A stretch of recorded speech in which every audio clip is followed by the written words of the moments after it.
नमस्कार दर्शकों, बुंदेलखंड बुलेटिन में आप सभी का स्वागत है। मैं हूं अनमोल श्रीवास्तव। आइए देखते हैं आज की ताज़ा खबरें। झांसी के बिजौली में रहने वाले पंकज रावत ने प्रेमनगर थाने में प्रार्थना पत्र देते हुए बताया था कि बिजौली में रहने वाले पार्षद पति और उसके भाई ने मेरे साथ मारपीट की। पुलिस ने संज्ञान में लेते हुए मामला दर्ज कर लिया, जिसको लेकर पुलिस जांच में जुट गई। पर हमारी टीम ने बिजौली पहुंचकर जिस जगह पंकज रावत के साथ मारपीट हुई थी वहां के दुकानदारों से बात की तो मामला कुछ अलग ही दिखा। दुकानदारों ने बताया कि यहां कोई मारपीट नहीं हुई। सुनिए दुकानदारों का क्या कहना है। इरशाद खान। ये बताइए, कोई यहाँ पर पार्षद जी से झगड़ा हुआ था क्या? नहीं, कोई झगड़ा मंगड़ा नहीं हुआ, ना मारा पीटी हुई, कुछ नहीं हुआ। केवल बातचीत चल रही थी, बस हम यहीं से देख रहे थे। सामने की घटना है, हमारे आगे की बात है। ऐसी कोई बात नहीं हुई, ना मारा ना पीटा ना कोई बात थी, केवल बातचीत हुई ओनली, बस और कुछ नहीं। कौन थे बातचीत करने वाले? अब ये तो हमें मालूम नहीं, हम तो यहीं से देख रहे थे। हम यानी झगड़ा नहीं हुआ? झगड़ा मंगड़ा कुछ नहीं हुआ, केवल बातचीत हुई ओनली और कुछ नहीं। ये नाम क्या आपका? मेरा नाम ब्रजेश खटीक है। भैया ये कौन सी जगह है?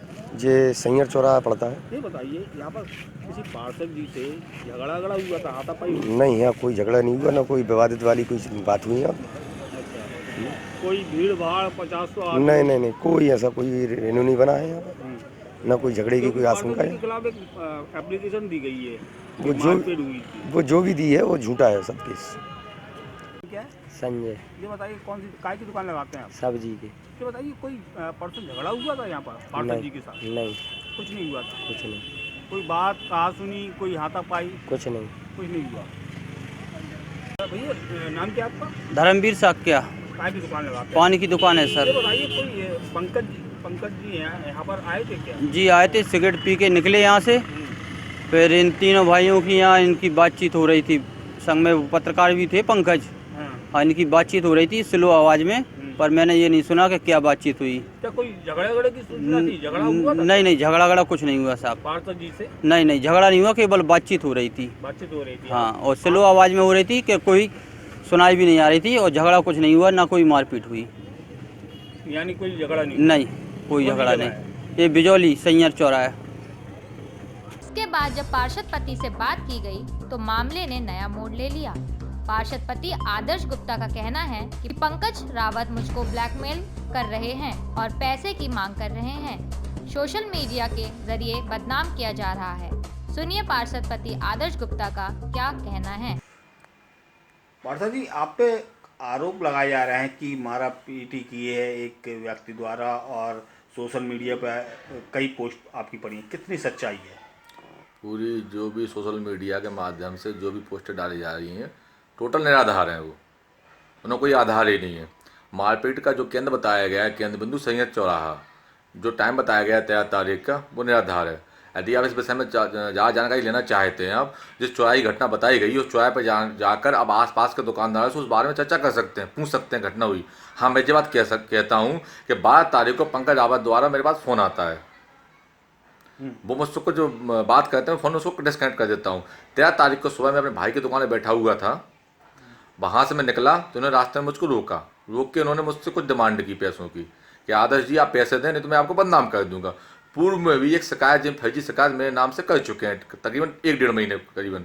उसकी भी जांच हुई, उसमें भी जांच में निष्पक्ष जांच हुई उसकी भी।